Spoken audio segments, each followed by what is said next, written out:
Imagine your world shattered by Viking raiders, your home burned, your family scattered. But what if you were a noble woman, accustomed to privilege, now forced to survive in the ashes? This isn't just about fighting.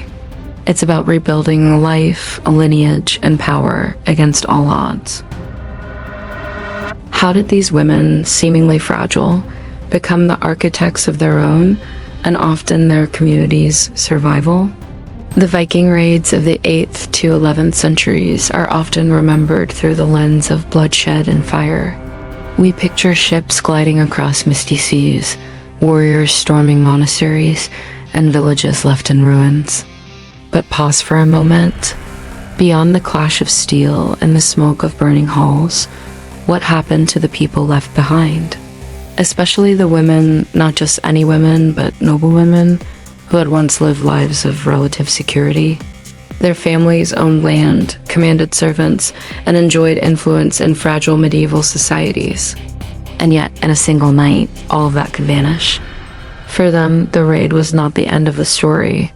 It was the beginning of an entirely new struggle, one of survival, adaptation, and often reinvention.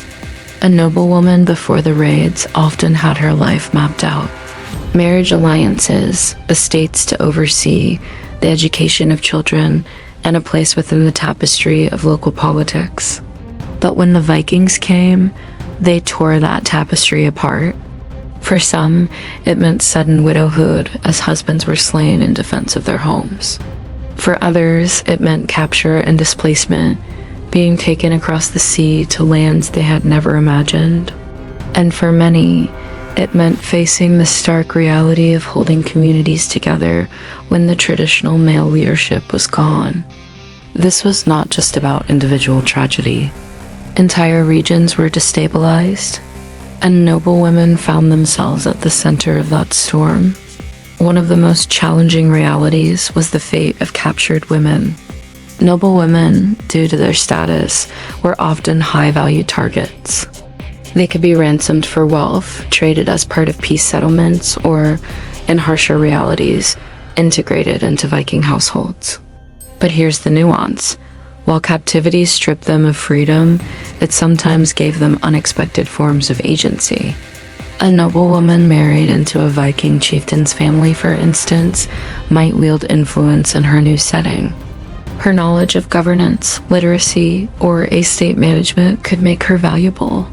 In some cases, she became a cultural bridge between her people and her captors. So while the circumstances were tragic, these women were not simply passive victims. Their survival strategies reshaped communities on both sides. For those who remained in their homeland, the responsibilities were immense. With men killed or absent, noble women often had to step into leadership roles. They became protectors of estates, guardians of heirs, and negotiators with both invaders and neighboring powers. Imagine a woman accustomed to giving orders within her manor, now having to raise defenses, manage resources, and ensure that families dependent on her household did not starve. History often silences these stories, but traces remain. Charters, local records, and even church documents occasionally reveal women acting as heads of households, signing agreements, or donating lands to secure alliances. They were not wielding swords on the battlefield, but they were fighting their own war, one of endurance, strategy, and political maneuvering.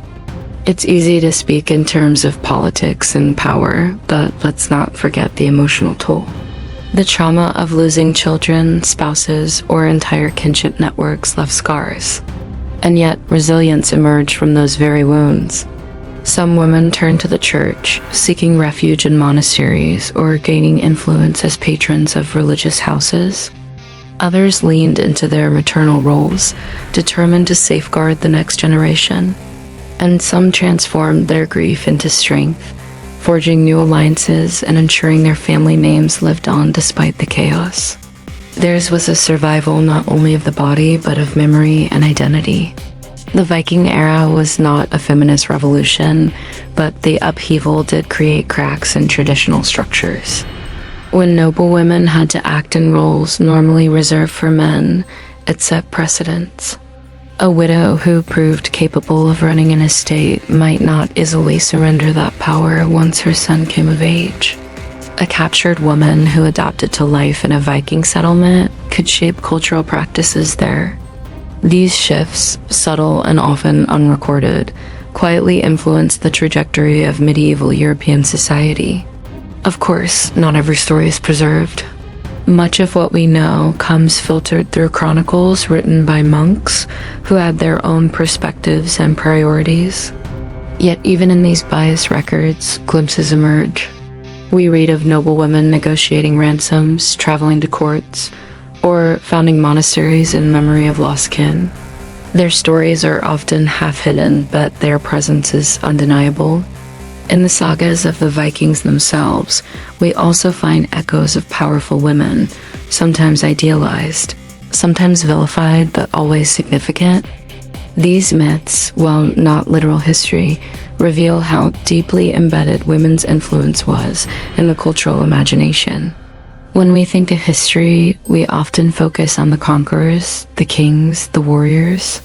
But the story of survival is just as important as the story of conquest. The noble women who endured the Viking conquests were not merely background figures. They were leaders, survivors, and sometimes innovators. Their fate may have been unspoken, but their impact echoes through the centuries. So next time you hear about the Viking Age, remember not only the ships and the swords, but also the silent strength of the women who endured, adapted, and rebuilt in the shadows of destruction. If this story has opened a new perspective for you, don't forget to like, share, and subscribe. More forgotten voices of history are waiting to be uncovered.